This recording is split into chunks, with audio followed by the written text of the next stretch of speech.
veces se toma tan solo como una preparación técnica, pero cuando, además de la preparación técnica, que es indispensable, se tiene conciencia de cómo se comporta una persona con miedo o con decisión, la preparación hace posible que desarrollemos capacidades de observación social, observación personal y observación social, para entender no solo los lenguajes, sino el comportamiento humano en el funcionamiento del poder. El cuerpo habla todo el tiempo. No se necesita ser artista o político. Todas las personas, todos los seres humanos saben interpretar el cuerpo. La madre sabe cuando su hija está enojada y sobre todo cuando su compañero miente.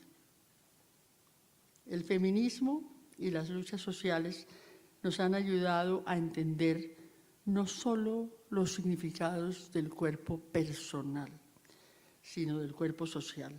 Es que existe el cuerpo personal, el cuerpo colectivo, social, y cada uno es un sistema de sistemas interrelacionados totalmente. La cultura es tan poderosa que por un lado nos da las marcas como denominación de origen difíciles de borrar, como por ejemplo la dificultad para las mujeres de cargar pesos pesados, pudiendo hacerlo, y para los hombres de llorar o de mostrar su fragilidad. Los medios de comunicación contribuyen de manera despiadada a transmitir señales que se constituyen en normas de comportamiento y de interpretación de la realidad. La mujer casi siempre es presentada como la enamorada y sumisa, o como la bruja cruel y seductora, y el hombre como sujeto de la fuerza y de la capacidad de tomar las grandes decisiones, es decir, como depositario del poder. Los medios, y en especial la televisión, tanto desde los noticieros como desde la ficción, han jugado un rol afecto a la guerra y a la violencia. En ellos, la muerte del cuerpo ha sido un espectáculo. En un país que ha vivido tantos años de guerra y de violencia, los medios han contribuido a normalizar esta aberración. En cambio, no hay espacio o son espacios muy reducidos para la resistencia, para las víctimas, para la oposición.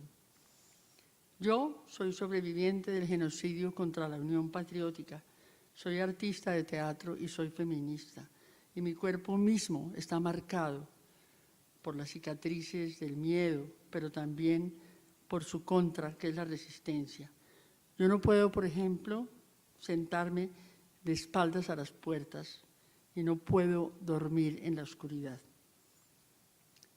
También las palabras nos quedan como sellos indelebles y se instalan en el inconsciente, se vuelven arquetipos. Por ejemplo, aunque no seamos creyentes, cuando estamos frente a una situación de peligro, acudimos a las declamaciones, a las exclamaciones primordiales de la Madre. Decimos, Dios mío, Madre Santa. La cultura nos hace y nos deshace nuestros cuerpos, pero también nosotros y nosotras la hacemos y reconstruimos de manera constante. Esa es la dialéctica de la vida. En este país vivimos entre la represión y la rebeldía. Yo hago un trabajo artístico con víctimas de la guerra y de la violencia, con mujeres y con las feministas, y aprendo todo el tiempo del cuerpo de ellas. Son mi espejo y son un libro abierto. Sus cuerpos son un gran relato. Con las víctimas hemos aprendido a convertir el dolor en fuerza y en resistencia, y eso produce una transformación corporal asombrosa, un embellecimiento del cuerpo en el sentido artístico, una transformación del cuerpo que llora al cuerpo que reclama, del cuerpo que reclama al cuerpo que denuncia, y del cuerpo que denuncia al cuerpo que lidera y se une a otros cuerpos. Por ejemplo, el trabajo con las madres de Soacha, las madres de los mal llamados falsos positivos, que son en realidad crímenes de lesa humanidad. Con ellas hacemos teatro hace 11 años. Al comienzo, los cuerpos de ellas eran puro dolor. Las palabras no lograban salir, se volvían llanto. Su dolor nos contagiaba a todos y a todas y los ensayos eran una especie de catarsis. Poco a poco, ese dolor, mediante el lenguaje del arte, se fue transformando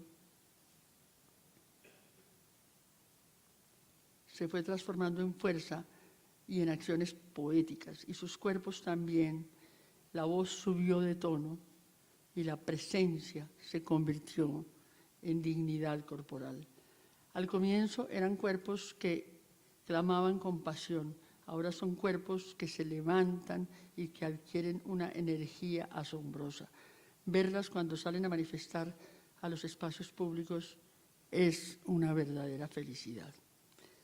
Ahora, después de un tiempo de trabajar con ellas, empezamos a hacer una experiencia corporal muy importante, que es unir en una performance los cuerpos de las víctimas con los cuerpos de mujeres, artistas de dedicación sistemática, con cuerpos entrenados técnicamente y entrenados también poéticamente.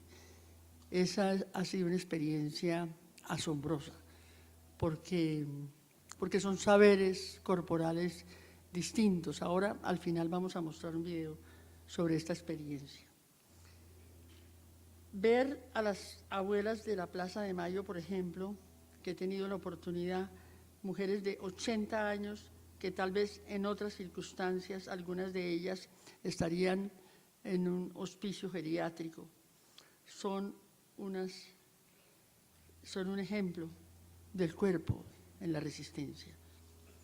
Estas mujeres que han recuperado sus nietos y han dado ejemplo al mundo con la rebeldía, han cambiado sus cuerpos, han cambiado su voz y han cambiado la manera de ver el mundo, que también cambia el cuerpo. Eso se llama la vida. Nada, ni el amor, ni el juego, se parece a la mirada de una víctima o de cualquier persona cuando sale con otras y otros a una manifestación. El cuerpo en la manifestación es verdaderamente asombroso. Así como ningún placer personal reemplaza el cuerpo festivo, tampoco lo reemplaza el cuerpo colectivo en la rebeldía. El cuerpo festivo es un espacio formidable del poder. En Colombia, en las curvas más altas de la violencia han surgido de manera impresionante las fiestas populares que estaban ocultas o que estaban olvidadas. De manera que la fiesta también es un espacio de resistencia. Cuando una persona de los Montes de María canta o toca la flauta de millo, no solo se ilumina el alma de su comunidad, de estas personas, se ilumina el mundo. Las reglas que moldean el poder, la vida y el universo no son inexorables, cambian. Hemos aprendido con la física cuántica sobre la teoría de la incertidumbre y eso nos ha ayudado mucho para el teatro. Las feministas nos han enseñado que lo personal es político y en esa máxima se encierra un universo de sabiduría, ya que hasta hace poco tiempo la vida en la casa era considerada vida privada, terreno inabordable. Hoy sabemos que la vida privada, la casa, es un espacio de poder y para muchas mujeres una cárcel, un espacio de terror. Es en las casas donde surgen la mayoría de violencias y feminicidios y donde se ejerce la esclavitud silenciosa de los cuerpos de las mujeres. La guerra no es otra cosa que un ensañamiento contra los cuerpos y la disciplina de los ejércitos es la perfección colectiva de los cuerpos, la simulación de la perfección, una perfección detrás de la cual se esconde el horror. Los desfiles militares, por ejemplo, son la uniformidad de un cuerpo que se muestra unido en la liturgia de la marcha como espectáculo de fuerza y de avance inexorable. No sé si alcance a presentar el video, que dura como 7 minutos. Bueno, pues entonces por el momento termino ahí, diciendo que el cuerpo mayor que es o debería ser el Estado está muy lesionado en Colombia, porque el Estado, para que haya Estado, se necesita que haya un monopolio de las armas. El Estado colombiano no lo tiene.